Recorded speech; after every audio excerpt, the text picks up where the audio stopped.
Hello வணக்கம் and welcome to cricket Indians Tamil channel. இந்த வீடியோவில் நம்ம அதை பற்றி பார்க்க போகிறோம் அப்படின்னா எம்ஐலேருந்து லேட்டஸ்ட்டாக தான் பார்க்க போகிறோம். ஸோ ஃபஸ்ட்டு வந்துட்டு நம்மளுடைய ரோஹித் சர்மா ஒரு மிகப்பெரிய ரெக்கார்ட்லாம் பண்ணி ஃபஸ்ட் மேட்ச்லேயே 50 அடிச்சு மாஸ் கட்டியிருந்தார். ஸோ அந்த மேட்ச்சில் வந்து பார்த்தீங்கன்னா ரோஹித் சர்மா ரிட்டையர்ட் ஆகிருந்தார். அவருக்கு இன்ஜுரி இருந்தது. அப்புறம் அந்த இன்ஜுரி பற்றின அப்டேட் சொல்ல போகிறீங்களா அப்படின்னா அதுதான் இல்லை. இங்கே வச்சிருக்க twist Jasprit Bumrah I am ready for the டாஸ்னு ஒரு ஸ்டோரி போட்டிருக்கிறாரு. Suryakumar Yadav super excited and looking forward to the ஸ்டார்ட்னு ஒரு மிகப்பெரிய லெவலில் ஒரு போஸ்ட் போட்டிருக்காரு. எதுக்கு ரெண்டு பேரும் டாஸை பற்றி இவ்வளோ ஒரு போஸ்ட் போட்டிருக்காங்க அப்படின்னு யோசிக்கிறக்குள்ள ரெண்டு பேரோட ஒய்ஃப்ஸுமே பார்த்தீங்கன்னா can't wait for Jasprit to do the toss அப்படின்னு சஞ்சனா கணேசனும் hey Sanjana watch out for SKY stars அப்படின்னு சொல்லி ஸ்கையோட ஒய்ஃபும் அவங்க வந்துட்டு அவங்க ரெப்ரசன்டேட்டிவ் ஐடிஸில் ஸ்டோரி போட்டிருக்காங்க. என்னையா நடக்குது இங்கே, ஹிட்மேனுக்கு விபூதி அடிக்க பார்க்குறீங்களா அப்படிங்கிற மாதிரி தான் எனக்கு இருந்தது.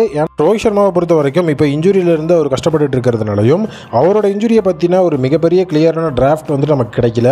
ஸோ இப்போ நம்ம வந்து கமிட்டி சைடில் தேடும்போது அவருக்கு வந்துட்டு ஒரு பெரிய இன்ஜுரி கிடையாது அப்படிங்கிற மாதிரி அவங்க சொல்லியிருந்தாலும் அதை அஃபிஷியலாக இன்னும் சொல்லி ரோஹித் சர்மா கண்டிப்பாக செகண்ட் மேட்ச் அதாவது பாகிஸ்தானுக்கு எகென்ஸ்டாக விளாடுவார் அப்படிங்கிற மாதிரி எதுவும் சொல்லலை. ஸோ அதே நேரம் இவங்க இந்த மாதிரி ஸ்டோரி போட்டிருக்கிறாங்க. ஸோ இவங்க மட்டும் இந்த மாதிரி விளாண்டுட்டு இருந்தாங்களா அப்படின்னு கேட்டால் சிஎஸ்கேவும் ஒரு ஆட்டத்துலேருந்து விளாடி தான் வச்சிருக்காங்க. அதுக்கு பின்னாடி வரேன். ஸோ இப்போதைக்கு பார்த்தீங்கன்னா பெரிய சீரியஸான இன்ஜுரி இல்லை அப்படின்னாலும் அவர் வந்துட்டு ப்ராக்டிஸ் செஷன்ஸில் ஆக்டிவாக பார்ட்டிசிபேட் பண்ணல அப்படிங்கிறதையும் அந்த இடத்துல சொல்லியிருந்தாங்க. ஸோ கண்டிப்பாக வந்துட்டு ரோஹித் சர்மாவை பொறுத்த வரைக்கும் அவர் வந்து ஒரு த பெஸ்ட் பிளேயர் ஐசிசி ஈவெண்ட்ஸில். ஸோ அவருடைய தி பெஸ்ட் அப்படிங்கிறத அவர் கண்டிப்பாக வந்து எப்போவுமே ஐசிசி ஈவெண்ட்ஸில் கொடுக்க தவறுனதே கிடையாது. ஸோ கண்டிப்பாக நம்மளுடைய டீம் இந்தியாவுக்கு அவர் ரொம்பவே முக்கியமான ஒரு பிளேயர். அதை ஃபஸ்ட்டு மேட்ச்லேயே ப்ரூவ் பண்ணி காமிச்சிட்டாரு. வார்ம் அப் மேட்ச்சில் வந்துட்டு வார்ம் அப் ஆகிட்டு வர்றதுக்கு நான் ஒன்றும் சும்மா கிடையாதுரா, மெயின் மேட்ச்லேயே அடித்து கொடுக்குற அப்படிங்கிற மாதிரி 50 போட்டு அஸ்தி இருந்தார். ஸோ அதே நேரம் சிஎஸ்கே அவங்களுடைய அந்த ஒரு அஃபிஷியலான பேஜில் பார்த்தீங்கன்னா ஸோ அவங்க வந்துட்டு ஒரு போஸ்ட் போட்டிருந்தாங்க, many milestones unlocked with the key performance அப்படின்னு சொல்லி. ரோஹித் சர்மா வந்து 600 இன்டர்நேஷனல் 6 அடித்ததும் 4000 ரன்களை வந்துட்டு வேறு லெவலில் அடித்ததும் அதெல்லாத்தையும் ஹைலைட் பண்ணி போட்டிருந்தாங்க.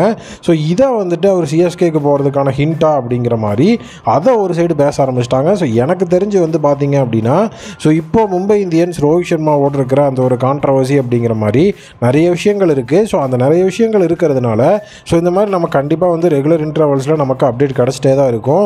அதுவும் T20 வேர்ல்டு கப்லாம் முடிஞ்சதுக்கப்புறம் அந்த அப்டேட்ஸ் அதிகமாகிட்டே தான் இருக்கும். ஸோ எப்படி பார்த்தாலும் இது வந்து ஒரு கான்ட்ரவர்ஷியலான ஒரு விஷயம் தான். ஆல்ரெடி வந்துட்டு ஜஸ்ட் ஹர்திக் பாண்டியா கேப்டன் ஆகினதுக்கே அங்கே மும்பை இந்தியன்ஸ் டீம் தொங்கிருச்சு. ஸோ அதனால் வந்துட்டு இந்த இடத்துல ரிலீசஸ் அப்படிங்கிறதுலாம் இருந்ததுன்னா அது கண்டிப்பாக மும்பை இந்தியன்ஸோட மிகப்பெரிய ரெப்ரசன்டேட்டிவ் அண்ட் கேப்பபிலிட்டியை பாதிக்கிறதுக்கான சான்ஸ் இருக்குது. ஸோ சிஎஸ்கேவும் கும்மா இருக்க மாட்டாங்க அப்படின்னு நமக்கு தெரியும். ஆனால் அவங்க வந்து ரெகுலராக எம்ஐ பிளேஸுக்கு பெட் பண்ணியிருக்காங்க. ஸோ என்ன நடக்குது அப்படிங்கிறத வெயிட் பண்ணி தான் பார்க்கணும். ஸோ அதே நேரம் இப்போது ஒரு பாசிட்டிவ் அப்டேட்னா நம்மளுடைய ஹர்திக் பாண்டியா தான். ஸோ ஹர்திக் பாண்டியா இப்போ ரீசெண்டாக வந்துட்டு ஒரு மிகப்பெரிய விஷயத்தை ரிவீல் பண்ணியிருக்கிறார். நான் வந்துட்டு இந்த ஒரு T20 வேர்ல்டு கப்பில் இந்தியாவுக்கு ஒரு ஸ்டார் பிளேயராகவும் ஒரு கீ பிளேயராகவும் இருக்க விரும்புகிறேன் அப்படிங்கிற மாதிரி அவர் சொல்லியிருக்கிறாரு. ஃபஸ்ட்டு மேட்சே 3 விக்கெட் எடுத்து ஸோ நம்மளுடைய ஹர்திக் பாண்டியா செம்ம மாசான ஒரு பர்ஃபார்மன்ஸை கொடுத்துருக்கிறாரு.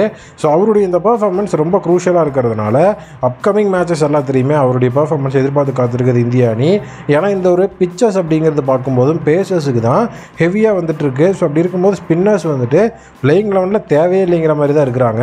வென்யூஸ் இன்னும் மாறும்போது கண்டிப்பாக ஸ்பின்னர்ஸோட ரோல் இருக்கலாம். ஆனால் நம்மளுடைய டீம் 4 ஸ்பின்னர்ஸை சூஸ் பண்ணும்போது ஸ்குவாட் செலெக்ஷன்லேயும் நிறைய விஷயங்கள் கேட்கப்பட்டுச்சு. பட் இப்போ ஹர்திக் பாண்டியா நல்ல ஒரு பெர்ஃபார்மன்ஸ் பண்ணும்போது ஸோ அந்த இடத்துல ஹர்ஷதீப் சிங் பும்ரா இவங்கெல்லாம் சேர்ந்து ஒரு மிகப்பெரிய லெவலாக பவுலிங் போட்டாங்கன்னா இன்னுமே டீம் வந்துட்டு செம மாசான ஒரு பெர்ஃபார்மன்ஸை கொடுக்கறதுக்கு ஹெவியான வாய்ப்பு இருக்குது. ஸோ அதை தான் வந்து நான் பண்ண போகிறேன் அப்படின்னு சொல்லி ஹர்திக் பாண்டியா அந்த இடத்துல சொல்லியிருக்கிறாரு.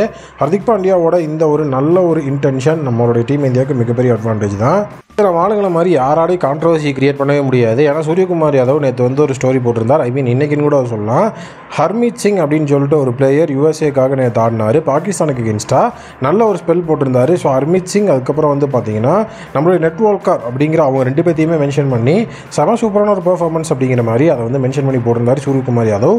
ஸோ ஐபிஎல்லேருந்தே வந்துட்டு யாரெல்லாம் நல்லா பெர்ஃபார்ம் பண்ணுறாங்களோ அவங்கள வந்துட்டு மென்ஷன் பண்ணி சூரியகுமார் யாதவ் ப்ரைஸ் பண்ணிருக்காரு. அதை நம்ம பார்த்துட்டு தான் இருக்கோம். ஸோ இதை எடுத்துகிட்டு வந்து ஹர்திக் பாண்டியா வந்துட்டு ஃபஸ்ட் மேட்ச்சில் 3 விக்கெட் ஹால் எடுத்தார். அதை பற்றி நீங்கள் போடவே இல்லை. ஸோ எதுக்காக நீங்கள் வந்துட்டு யூஎஸ்ஏ பிளேயர்ஸை போடுறீங்க? அப்படி உங்களுக்கும் ஹர்திக் பாண்டியாவுக்கு ப்ராப்ளம், மும்பை இந்தியன்ஸில் உங்களுக்கு வந்து ப்ராப்ளம் இருக்குது அப்படிங்கிற மாதிரி அதை வந்து கிரியேட் பண்ண ஆரம்பிச்சிட்டாங்க.